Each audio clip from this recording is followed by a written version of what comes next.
Namaste. Welcome to the 61st class of Learn to Chant Sriman Narayaniyam. So today we will revise the Dashakams 23 to 33.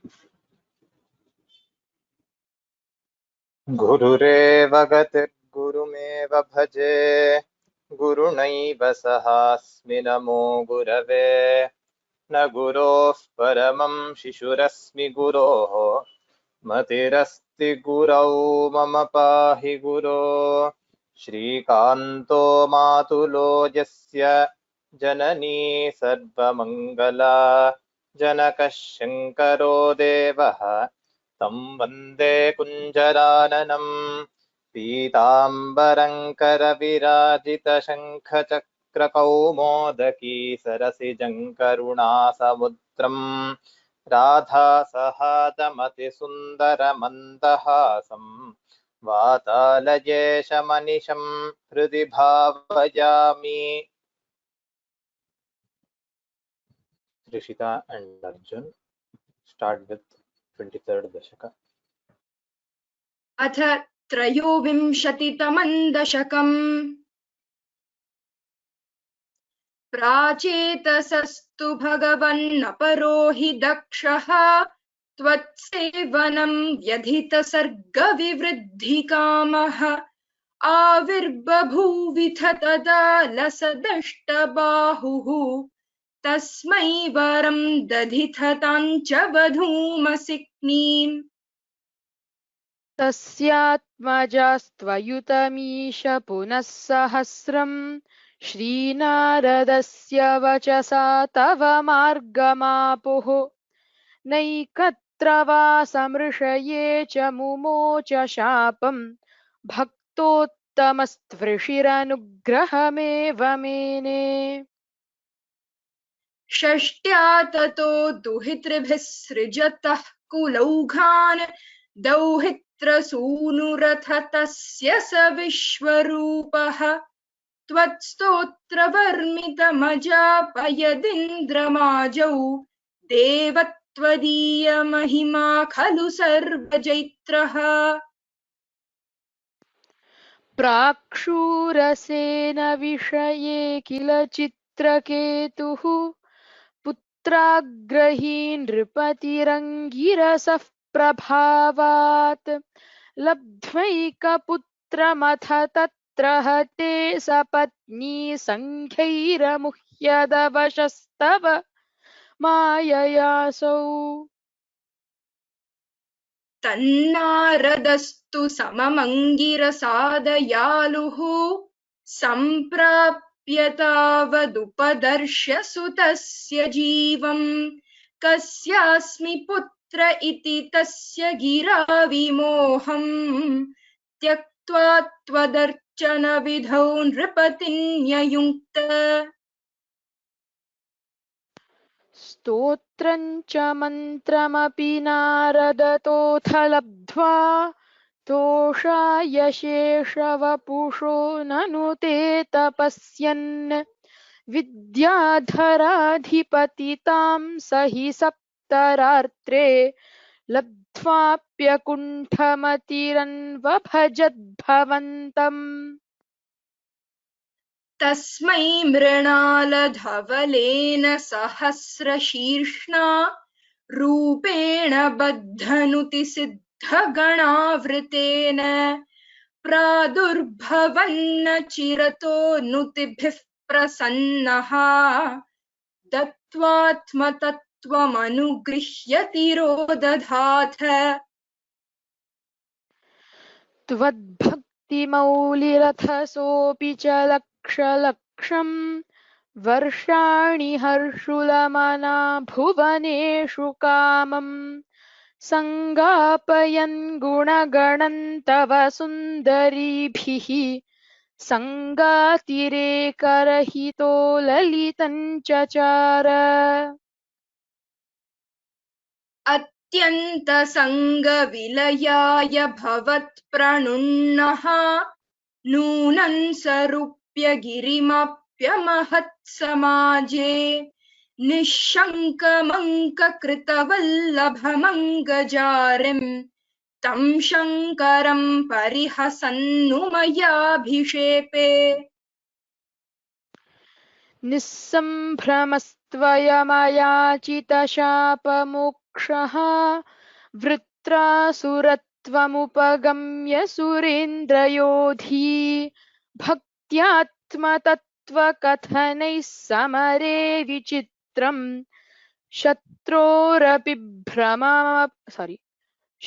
शत्रोरपि भ्रममपास्य गतः पदन्ते त्वत्सेवनेन दितिरिन्द्रवधोद्यतापि तान् प्रत्युतेन्द्रसुहृदो मरुतोऽभिलेभे दुष्टाशयेऽपि शुभदैव भवन्निषेवा तत्तादृशस्त्वमवमां पवनालयेश। इति श्रीमन्नारायणीये दक्षचरितं तथा चित्रकेतूपाख्यानं चेति त्रयोविंशतितमं दशकं समाप्तम्। नारायणाखिलगुरो भगवन्नमस्ते।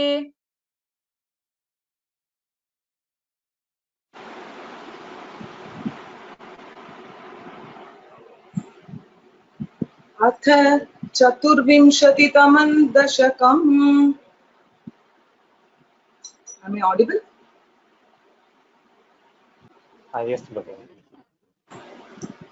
हिरण्याक्षे पौत्रि प्रवर वपुषा देव भवता हते शोक क्रोध ग्लपित धृतिरे तस्य सहजः हिरण्य प्रारंभः कशिपुरमराराति सदसि प्रतिज्ञामातेने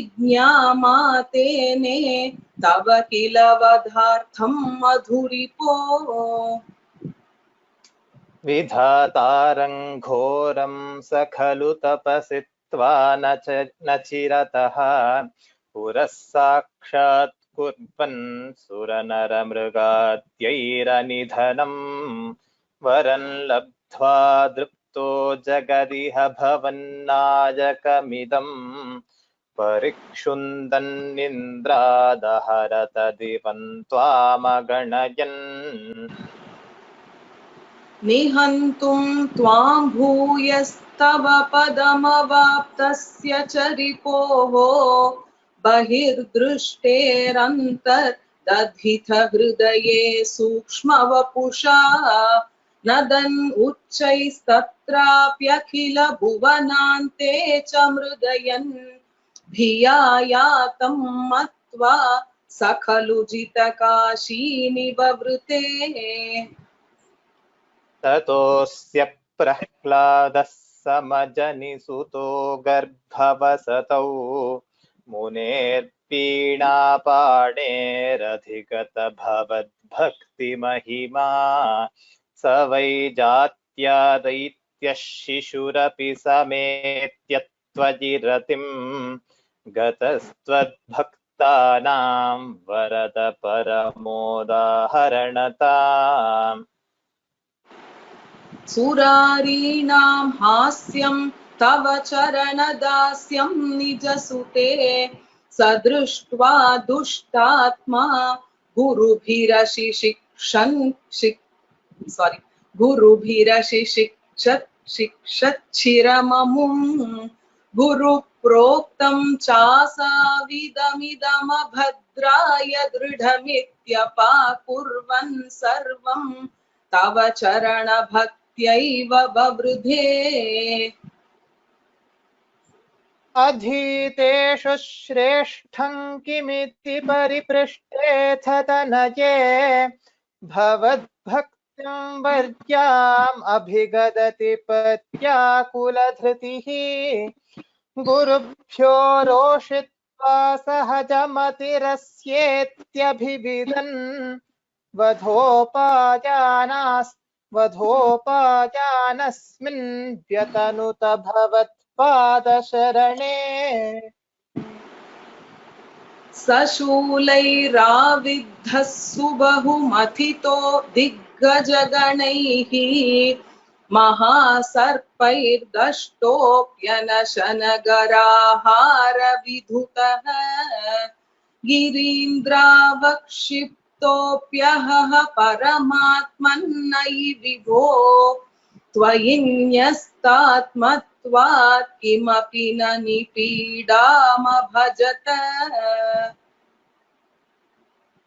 ततः शङ्काविष्टः स पुनरतिदुष्टोऽस्य जनकः गुरूक्त्या तद्गेहे किल वरुणपाशैस्तमरुणत् गुरोश्चासान्निध्ये स पुनरनुगान्दैत्यतनजान् भवद्भक्तेस्तत्त्वं परममपि विज्ञानमशिषत् पिता शृण्वन् बालप्रकरमखिलं त्वत्स्तुतिपरम् रुषान्धः प्राहैनं कुलहतकस्ते बलमिति बलं मे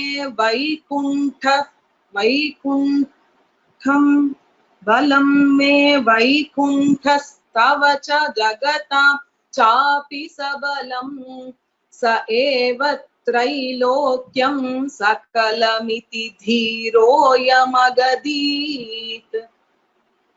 अरे क्वासौ सकलजगदात्मा हरिरिति प्रभिन्ते स्म स्तम्भं चलितकरबालोदिति सुतः अतः पश्चात् विष्णो न हि वदितुमीशोऽस्मि सहसा कृपात्मन् विश्वात्मन् पवनपुरवासिन् मृडयमाम् इति श्रीमन्नारायणीये प्रह्लादचरितन्नाम चतुर्विंशतितमं दशकं समाप्तम्। नारायणाखिलगुरो भगवन्नमस्ते। अथ पञ्चविंशतितमं दशकम् स्तम्भे घट्टयतो हिरण्यकशिपोः कर्णौ समाचूर्णयन् आघूर्णज्जगदण्डकुण्डकुहरो घोरस्तवाभूत्रवः श्रुत्वायं किल दैत्यराजहृदये पूर्वं कदाप्यश्रुतं कम्पः कश्चन सम्पपात चलितोऽप्यम्भोजभूर्दुष्टरात् दैत्ये दिक्षु विसृष्टचक्षुषि महासंरम्भिनि स्तम्भतः सम्भूतन्न मृगात्मकं न मनुजाकारं वपुस्ते विभो किं भीषणमेतदद्भुतमिति व्युद्भ्रान्तचित्ते सुरे विस्फूर्जद्धवलोग्ररोम विकसत् वर्ष्मा समाजृम्भथाः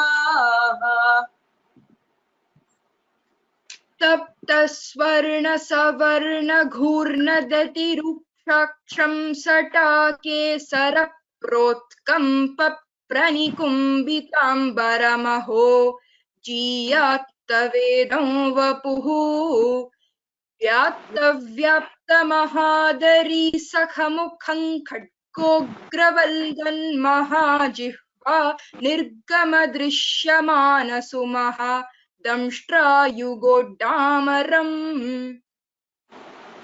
उत्सर्पद्वलिभङ्गभीषणहनु हृस्वस्थवीयस्तरग्रीवं पीवरदोषतोद्गतनखः क्रूरांशुदूरोल्बणम् व्योमोल्लङ्घि घनोपमघन प्रध्वान निर्धावित स्पर्धालु प्रकरन्नमामि भवतस्तन्नारसिंहं वपुः नूनं विष्णुरयन्निहन्म्यमुमितिभ्राम्यद्गदाभीषणम् दैत्येन्द्रं समुपाद्रवन्तमदृथा दोर्भ्यां पृथुभ्याममुम् वीरो निर्गलितोऽथ खड्गफलकौ गृह्णन् विचित्रश्रमान् व्यावृण्वन् पुनरापपात भुवनग्रासोद्यतन्त्वामहो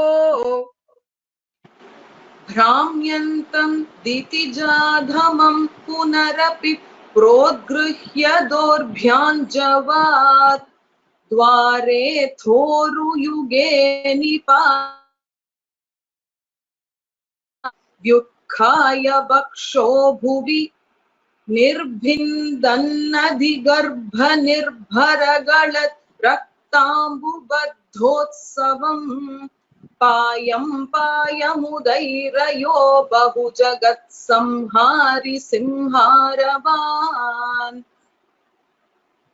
त्यक्त्वा तन्हतमाशु रक्तलहरी सिक्तोन्नमद्वर्ष्मणि प्रत्युत्पत्य समस्तदैत्यपटलीं चाखाद्यमाने त्वयि भ्राम्यद्भूमिविकम्पिताम्बुधिकुलं व्यालोलशैलोत्करम् प्रोत्सर्पत्खचरं चराचरमहो दुःस्थामवस्थां दधौ तावन्मांसवपाकराळवपुषं घोरान्त्रमालाधरम् त्वां मध्ये सभमिद्धकोपमुषितं दुर्वारगुर्वारवम् अभ्येतुं न शशाक कोऽपि भुवने दूरे स्थिता भीरवः सर्वे शर्वविरिञ्च वासवमुखाः प्रत्येकमस्तोषत् भूयोऽप्यक्षतरोषधाम्नि भवति ब्रह्माज्ञया बालके प्रह्लादे पदयोर्नमत्यपभये कारुण्यभाराकुलः शान्तस्त्वङ्करमस्य मूर्ध्नि समधा स्तोत्रैरथोद्गायतः तस्याकामधियोऽपि ते निकवरल्लोकाय चानुग्रहम्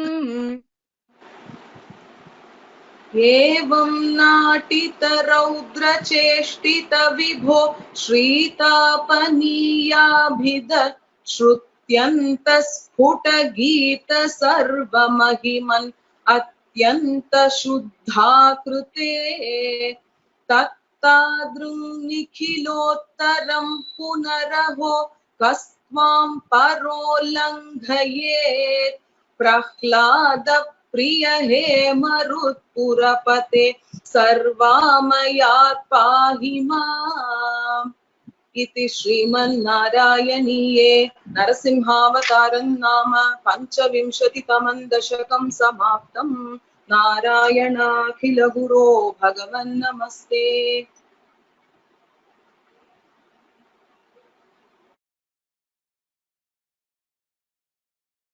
अर्जुन अथ षड्विंशतितमं दशकम् इन्द्रद्युम्नः पाण्ड्यखण्डाधिराजः त्वद्भक्तात्मा चन्द्रनाद्रौ कदाचित् त्वत्सेवायां मग्नधीरालुलोके नैवागस्त्यं प्राप्तमातिथ्यकामम्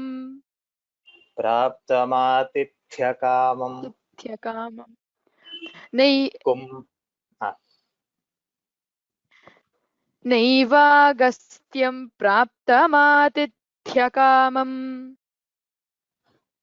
कुम्भोद्भूतिः सम्भृतक्रोधभारः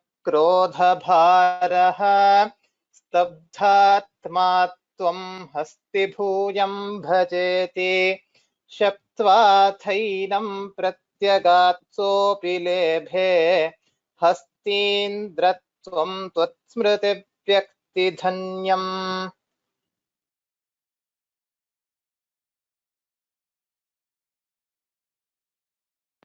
दुग्धाम्भोधिर्मध्यभाजि त्रिकूटे क्रीडन् शैले यूथपोऽयं वशाभिः सर्वान् जन्तून्यत्तवर्तिष्ठशक्त्या त्वद्भक्तानां कुत्र नोत्कर्षलाभः स्वेन स्थेम्ना दिव्यदेशत्वशक्त्या सोऽयं खेदानः प्रजानन् कदाचित् शैलप्रान्ते घर्मतान्तः सरस्यां यूथैः सार्धं त्वत्प्रणुन्नोभिरेमे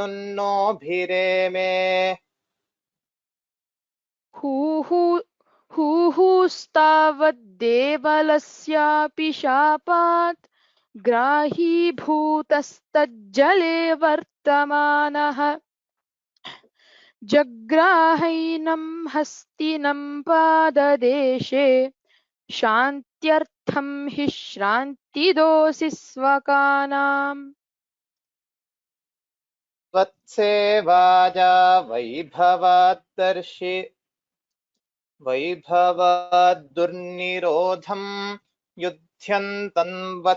युध्यन्तन्तं वत्सराणां सहस्रं प्राप्ते काले त्वत्पदैकाग्र्यसिद्ध्यै नक्राक्रान्तं हस्तिवर्यं व्यधास्त्वम्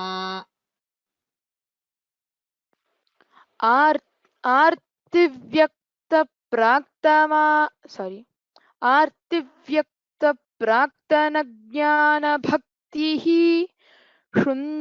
शुण्डोत्क्षिप्तैः पुण्डरीकैः समर्चन् पूर्वाभ्यस्तं निर्विशेषात्मनिष्ठं स्तोत्रश्रेष्ठं सोऽन्वगादीत् परात्मन्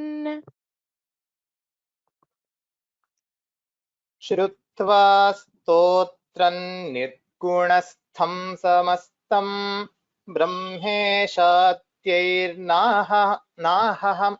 नाहमित्यप्रयाते सर्वात्मा त्वं भूरि कारुण्यवेगात् तार्क्ष्यारूढः प्रेक्षितो भूः पुरस्तात् हस्तीन्द्रन्तं हस्तपद्मेन धृत्वा चक्रेण त्वन्नक्रवर्यं व्यदारीः गन्धर्वेऽस्मिन् मुक्तशापे सहस्ती त्वत्सारूप्यं प्राप्य देदीप्यते स्म एतद्वृत्तं त्वाञ्च माञ्च प्रगेयः गायेत् सोऽयं भूयसे श्रेयसे स्यात् इत्युक्त्वैनं सार्धं गतस्त्वं धिष्ण्यं विष्णो पाहि वातालयेश इति श्रीमन्नारायणीये गजेन्द्रमोक्षं नाम षड्विंशतितमं दशकं समाप्तम् नारायणाखिलगुरो भगवन्नमस्ते।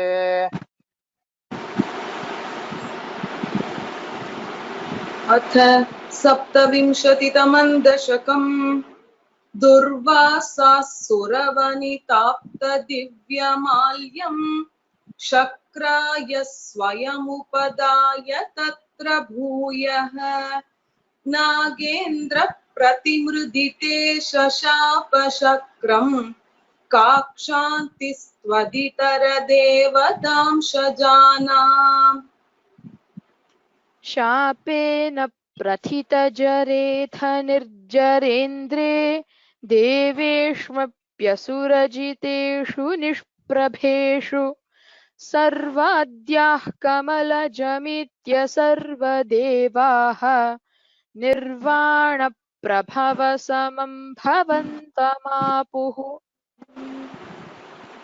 ब्रह्माद्यैस्तुतमहिमा चिरन्तदानीं प्रादुष्यन् वरदपुरः परेण धाम्ना हे देवादितिजकुलैर्विधाय सन्धिं पीयूषं परिमथतेति पर्यशास्त्वम् सन्धानं कृतवती दानवैः सुरौघे मन्थानं नयति मदेन मन्दराद्रिं भ्रष्टेऽस्मिन् बदरमिवोद्वहं खगेन्द्रे सद्यस्त्वं विनिहितवान् पयः पयोधौ। आधाय द्रुतमथवा सुकिं वरत्रां पाथोधौ विनिहित सर्वबीजजाले प्रारब्धे मथन विधौ सुरासुरैस्तैः व्याजात्वं भुजगमुखे करोऽसुरारीन् क्षुब्धाद्रौ क्षुभितजलोदरे तदानीं दुग्धाब्धौ गुरुतरभारतो निमग्ने देवेषु व्यथिततमेषु तत्प्रियैषि प्राणैषिः कमठतनुं कठोरपृष्ठाम्। वज्रातिस्थिरतरकर्परेण विष्णो विस्तारात् परिगतलक्षयोजनेन अम्भोदेः कुहरगतेन वर्ष्मणा त्वं निर्मग्नं क्षितिधरनाथ मुन्निनेथ।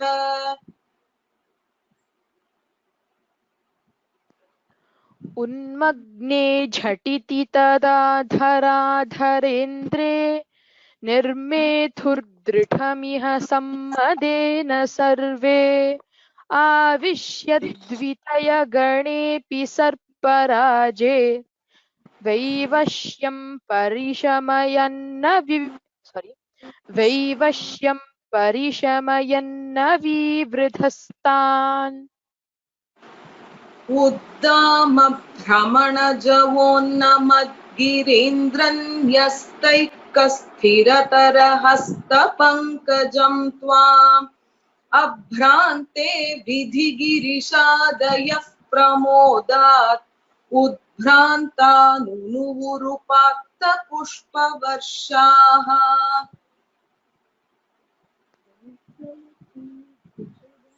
दैत्यौघे भुजगमुखानिलेन तप्ते तेनैव त्रिदशकुलेऽपि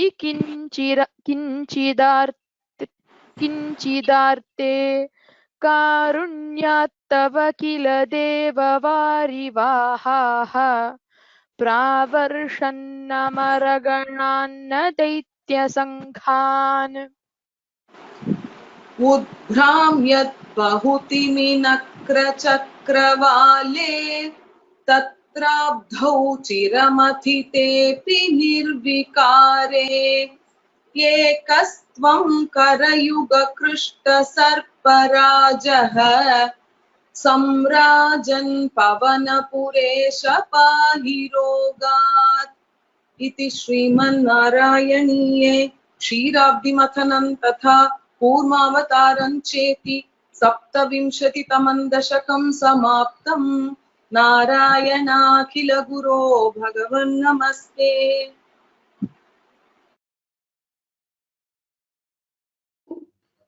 अथ अष्टाविंशतितमं दशकं गरलं पुरस्तात् जलधेरुद्विजगालकालकूटम् अमरस्तु स्तुतिवादमोदनिघ्नः गिरिशस्तन्निपपौ भवत्प्रियार्थम्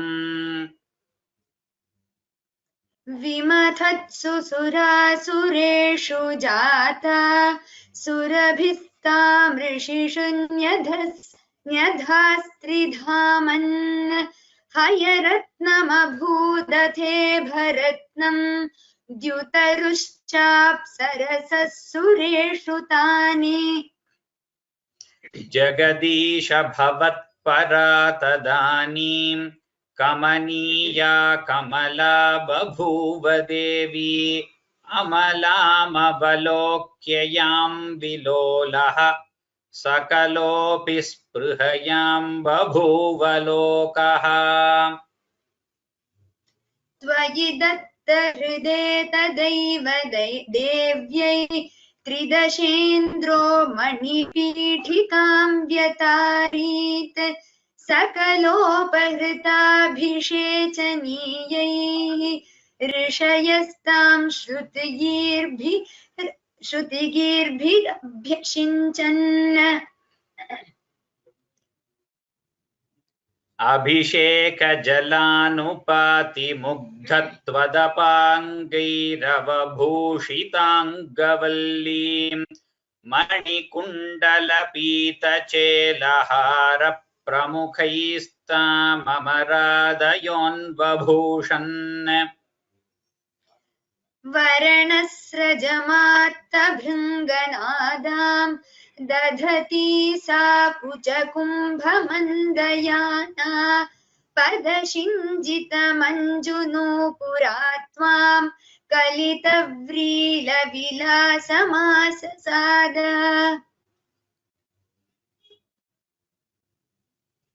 गिरिशद्रुहिणादिसर्वदेवान् गुणभाजोऽप्यविमुक्तदोषलेशान् अवमृश्य सदैव सर्वरम्ये निहिता त्वय्यनयापि दिव्यमाला उरसा तरसा ममानिथैनां भुवनानां जननीमनन्यभावां त्वदुरो विलसत्तदीक्षणश्रीपरिवृष्ट्या परिपुष्टमास विश्वम् अतिमोहनविभ्रमा तदानीं मदयन्ती खलु वारुणी निरागात् तमसः पदवीमदास्त्वमेनाम् अतिसम्माननया महासुरेभ्यः तरुणाम्बुदसुन्दरस्तदा त्वं ननु धन्वन्तरिरुत्थितोऽम्बुराशेः अमृतं कलशे वहन् कराभ्याम् अखिलार्तिं हरमारुतालयेश इति श्रीमन्नारायणीये लक्ष्मीस्वयंवरं तथा अमृतोत्पत्तिश्चेति अष्टाविंशतितमं दशकं समाप्तं। नारायणाखिलगुरो भगवन्नमस्ते।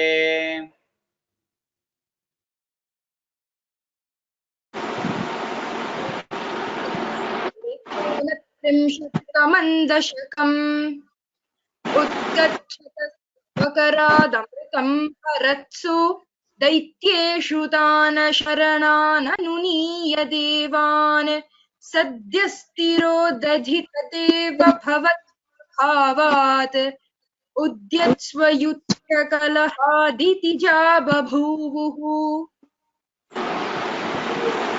श्यामां रुचापि वचसापि तनुं तदानीं प्राप्तोऽसि तुङ्गकुचमण्डलभङ्गुरां त्वं पीयूषकुम्भकलहं परिमुच्य सर्वे तृष्णाकुलाः प्रतिययुस्त्वदुरोजकुम्भे। का त्वं मृगाक्षि विभजस्व सुधामि मामित्यारूढरागविवशान् अभियाचतो मून् विश्वस्य ते मयि कथं कुलटास्मि दैत्याः इत्यालपन्नपि सुविश्वसितानतानीः मोदात् सुधा कलशमेषु ददत्सु सात्वम् दुश्चेष्टितं मम सहध्वमिति ब्रुवाण पङ्क्तिप्रभेदविनिवेशितदेवदैत्याः लीलाविलासगतिभिः समदाः सुधां ताम् अस्मास्वियं प्रणयिनित्यसुरेषु तेषु जोषं स्थितेष्वथ समप्यसुधां सुरेषु त्वं भक्तलोकवशगो निजरूपमेत्य स्वर्गानुमर्थपरिपीतसुधौ व्यलावीः त्वत्तः सुधाहरणयोग्येषु दत्त्वा गते त्वयि सुरैः खलु ते व्यगृह्णन् घोरेऽथ मूर्च्छति रणे बलिदैत्यमाया व्यामोहिते सुरगणे त्वमिहाविरासीः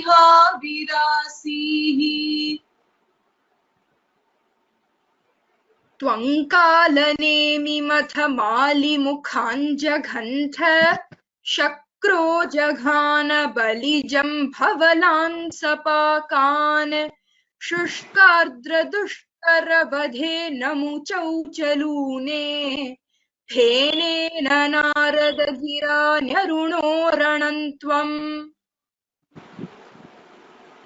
योषा वपुर्दनुजमोहनमाहितं ते श्रुत्वा विलोकनकुतूहलवान् महेशः भूतैः समं गिरिजया च गतः पदं ते स्तुत्वा ब्रवीदभिमतं त्वमथोतिरोधाः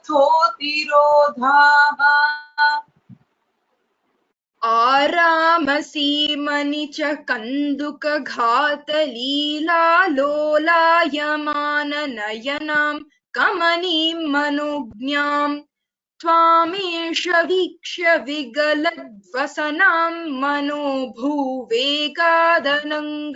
रिपुरङ्गसमालिलिङ्ग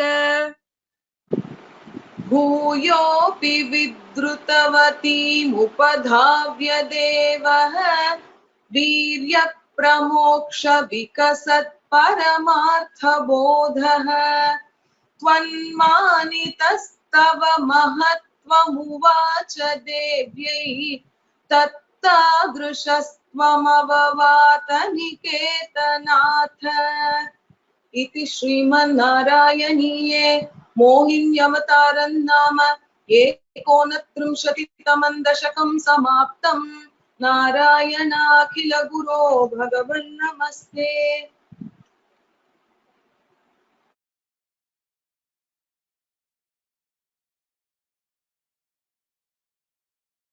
अर्जुन अथ 30तमं दशकम् शक्रेण संयति हतोऽपि बलिर्महात्मा शुक्रेण जीविततनुः क्रतुवर्धितोष्मा विक्रान्तिमान् भयनिलीनसुरान् त्रिलोकीं चक्रे वशे स तव चक्रमुखादभीतः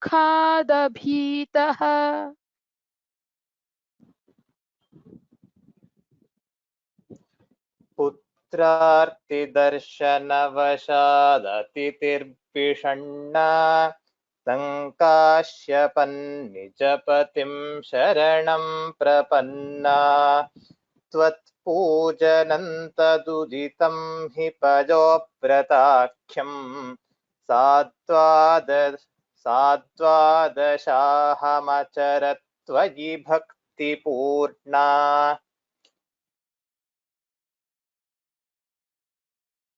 तस्यावधौ त्वयि निलीनमतेरमुष्याः श्यामश्चतुर्भुजवपुः स्वयमाविरासीः नम्राञ्च तामिह भवत्तनयो भवेयम् गोप्यं मदीक्षणमिति प्रलपन्नयासीः त्वं काश्यपे तपसि सन्निदधत्तदानीं प्राप्तोऽसि गर्भमतितेः प्रणुतो विधात्रा प्रासूत च प्रकटवैष्णवदिव्यरूपम् साद्वादशी श्रवणपुण्यदिने भवन्तम् पुण्याश्रमन्तमभिवर्षति पुष्पवर्षैः हर्षाकुले सुरगणे कृततुर्यघोषे बद्ध्वाञ्जलिं जय जयेति नुतः पितृभ्यां त्वं तत्क्षणे पटुतमं वटुरूपमाधाः तावत् प्रजापतिमुखैरुपनीयमौञ्जीदण्डाजिनाक्षबलजादिभिरच्यमानः देदीप्यमानवपुरीशकृताग्निकार्यः त्वं प्रास्थिता बलिगृहं प्रकृताश्वमेधम् गात्रेण भाविमहिमोचितगौरवं प्राक् व्यावृण्वतेव धरणीं चलयन्नयासीः छत्रं परोष्मतिरणार्थमिवादधानः दण्डं च दानवजनेष्विव सन्निधातुम् तान्नर्मदोत्तरतटे हजमेधशालाम् आसेदुषित्वजिरुचातवरुद्धनेत्रैः भास्वान् किमेष दहनोऽनुसनत्कुमारः योगीनुकोजमिति शुक्रमुखैः शशङ्के आनीतमाशु भृगुभिर्महसाभिभूतैः त्वाम्रं यरूपमसुरः पुलकावृताङ्गः भक्त्या समेत्य सुकृती परिषिच्य पादौ तत्तोयमन्वधृतमूर्धति तीर्थतीर्थम् प्रह्लादवंशजतजाक्रतुभिर्द्विजेषु विश्वासतोऽनुतदिदं दितिजोऽपि लेभे यत्ते पदाम्बुगिरिशस्य शिरोभिलाल्यं सत्त्वं विभो गुरुपुरालजपालजेथाः इति श्रीमन्नारायणीये वामनावतारन्नाम 30तमं दशकं समाप्तम् नारायणाखिलगुरो भगवन्नमस्ते।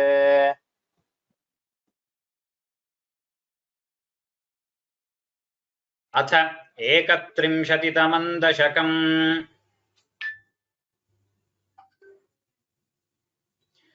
प्रीत्या दैत्यस्तव तनुमः प्रेक्षणात् सर्वथापि त्वामाराध्यन् अजितरचयन् अञ्जलिं सञ्जगाद मत्तः किन्ते समभिलषितं विप्रसूनो वदत्वं वित्तं भक्तं भवनमवनीं वापि सर्वं प्रदास्ये तामक्षीणां बलिगिरमुपाकर्ण्य कारुण्यपूर्णोऽप्यस्योत्सेकं शमयितुमना दैत्यवंशं प्रशंसन् भूमिं पादत्रयपरिमितां प्रार्थयामासिथ त्वं सर्वं देहीति तु निगदिते कस्य हास्यं न वा स्यात्। विश्वेशं मां त्रिपदमिह किं याचसे बालिशस्त्वं सर्वां भूमिं वृणुकि ममुनेत्यालपत्वां सदृप्यन् यस्माद्दर्पात् त्रिपदपरिपूर्त्यक्षमः क्षेपवादान् बन्धं चासा भगमदतदर्होऽपि गाढोपशान्त्यै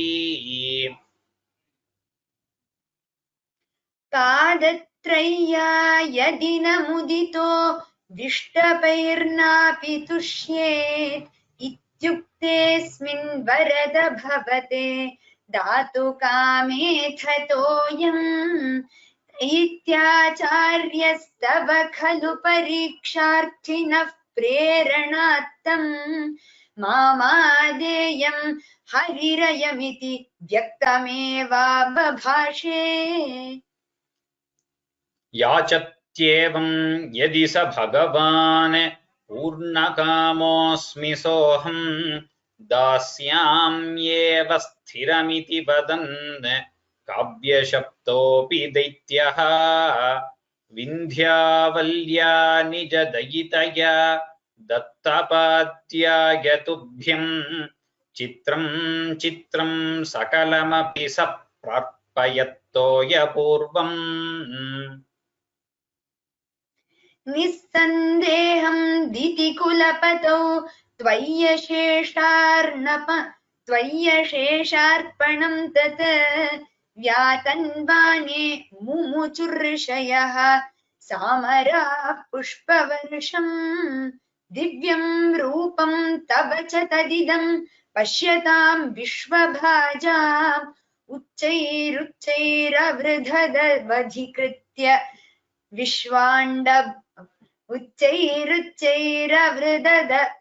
अवृधदवधीकृत्य विश्वाण्डभाण्डम् त्वत्पादाग्रं निजपदगतं पुण्डरीकोद्भवोऽसौ कुण्डीतो यैरसि च दपुनाद्यज्जलं विश्वलोकान् हर्षोत्कर्षात् सुबहुनृते खेचरैरुत्सवेऽस्मिन् भेरीन्निघ्रन् भुवनमचरज्जाम्बवान् भक्तिशाली तावद्दैत्यास्त्वनुमतिमृते भर्तुरारब्धयुद्धाः देवोपेतैर्भवदनुचरैः सङ्गता भङ्गमापन् कालात्मायं वसति पुरतो यद्वशात् प्राग्जिता स्मः किं वो युद्धैरिति बलिगिरा तेथ पातालमापुः पाशैर्बद्धं पतगपतिना दैत्यमुच्चैरवादीः तार्तीयीकं दिश मम पदं किन्न विश्वेश्वरोऽसि पदं मूर्ध्नि प्रणय भगवन्नित्यकम्पं वदन्तं प्रह्लादस्तं स्वयमुपगतो मानयन्नस्तवीत्वाम् दर्पोच्छित्यै विहितमखिलं दैत्यसिद्धोऽसि पुण्यैः लोकस्तेस्तु त्रिदिव विजयी वासवत्वं च पश्चात् मत्सायुज्यं भज च पुनरित्यन्वगृह्णा बलिं तं विप्रैः सन्तानितमखवरः पाहि वातालयेश। इति श्रीमन्नारायणीये बलिदर्पहरणं नाम 31तमं दशकं समाप्तं। नारायणाखिलगुरो भगवन्नमस्ते।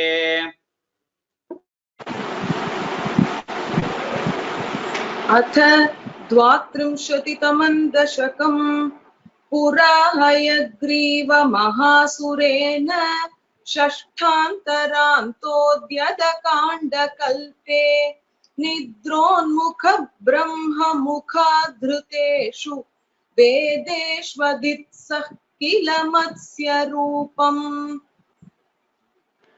सत्यव्रतस्य द्रमिलाधिभर्तुः नदीजले तर्पयतस्तदानीं कराञ्जलौ सञ्ज्वलिताकृतिस्त्वम्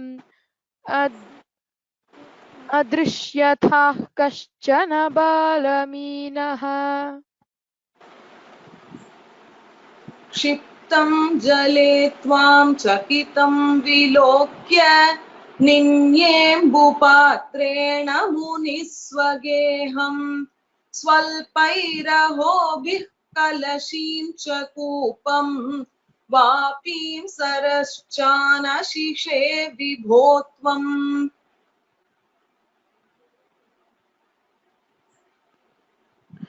योगप्रभावाद्भवदाज्ञयैव नीतस्ततस्त्वं मुनिनापयोधिं पृष्टो मुना कल्पदिदृक्षुमेनं सप्ताहमास्वेति वदन्नयासीः। प्राप्ते त्वदुक्ते हनिवारिधारा परिप्लुते भूमितले मुनीन्द्रः सप्तर्षिभिः सार्धमपारवारिण्युद्घूर्णमानः शरणै ययौ त्वाम्। धरान्त्वदादेशकरीमवाप्तां नौरूपिणीमारुरुहुस्तदा ते तत्कम्पकम्प्रेषु च तेषु भूयः त्वमम्बुधेराविरभूर्महीयान्। झषाकृतिं योजनलक्षदीर्घां दधानमुच्चैस्तरतेजसं त्वां निरीक्ष्य तुष्टा मुनयस्त्वदुक्त्या त्वत्तुङ्गशृङ्गे तरणिं बबन्धुः।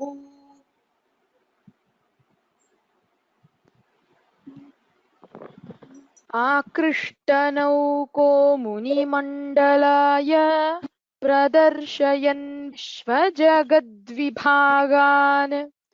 विभागान् संस्तूयमानो नृवरेण तेन ज्ञानं परञ्चोपदिशन्नाचारीः।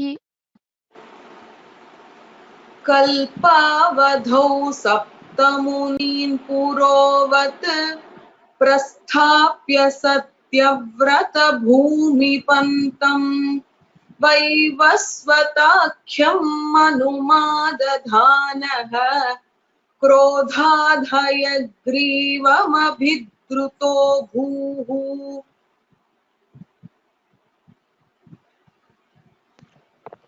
स्वतुङ्गशृङ्गक्षतवक्षसन्तं निपात्य दैत्यन्निगमान्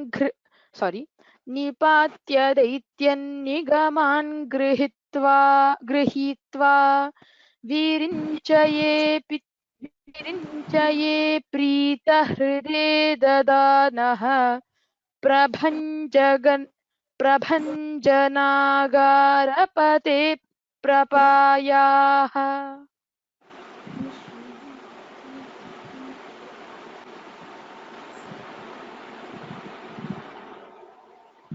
इति श्रीमन्नारायणीये मत्स्यावतारं नाम द्वात्रिंशतितमं दशकं समाप्तम्। नारायणाखिल गुरो भगवन्नमस्ते।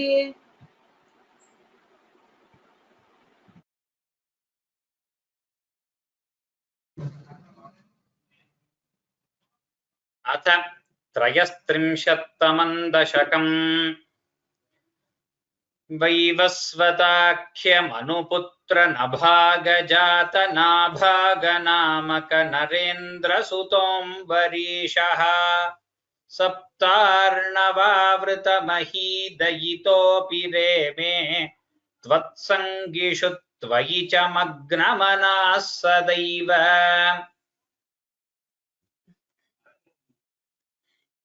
त्वत्प्रीतये सकलमेव वितन्वतोऽस्य भक्त्यैव देव न चिरादभृथा प्रसादम् येनास्य याचनमृतेऽप्यभिरक्षणार्थम् चक्रं भवान् प्रविततारसहस्रधारम् सद्वादशी व्रतमथो भवदर्चनार्थम् वर्षं दधौ मधुवने यमुनोपकण्ठे पत्न्या समं सुमनसा महतीं वितन्वन् पूजां द्विजेषु विसृजन् पशुषष्टिकोटिम् तत्राथ पारणदिने भवदर्चनान्ते दुर्वाससास्य मुनिना भवनं प्रपेदे भोक्तुं वृतश्च सर्पेण परार्तिशीलः मन्दं जगाम यमुनां नियमान् विधास्याम् राज्ञाथ पारणमुहूर्तसमाप्तिखेदात् वारैव पारणमकारि भवत्परेण प्राप्तो मुनिस्तदथ दिव्यदृशा विजानन् क्षिप्यन् क्रुधोद्धृतजटो विततानकृत्याम् च तामसि धरां भुवनं दहन्तीम् अग्रेऽभिवीक्ष्य नृपतिर्न पदाच्च कम्पे त्वद्भक्तबाधमभिवीक्ष्य सुदर्शनं ते कृत्यानलं शलभयन् मुनिमन्वधावीत्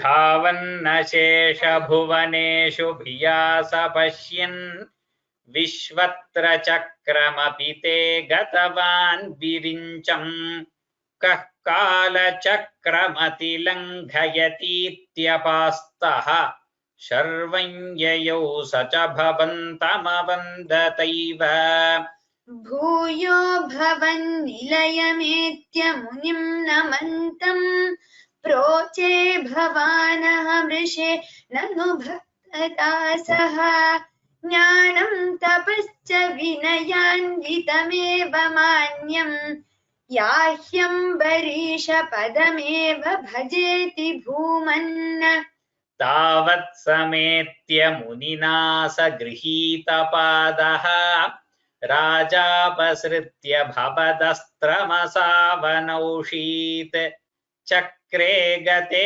मुनिरदादखिलाशिषोऽस्मै त्वद्भक्तिमागसि कृतेऽपि कृपाञ्च शंसन् राजा प्रतीक्ष्य मुनिमेकसमामनाश्वान् सम्भोज्य साधुतमृषीं विसृजन् प्रसन्नम् भुक्त्वा स्वयं त्वयि ततोऽपि दृढं रतोऽभूत् सायुज्यमाप च समां पवनेशपायाः इति श्रीमन्नारायणीये अम्बरीशचरितं नाम त्रयस्त्रिंशतितमं दशकं समाप्तम् नारायणाखिलगुरो भगवन् नमस्ते। राम राम राम सर्वेभ्यः। We shall meet again in the next class. We shall start with the 34th dashakam Ramavatara Charitam. Ram Ram Ram सर्वेभ्यः। शुभमस्तु, शुभरात्रि।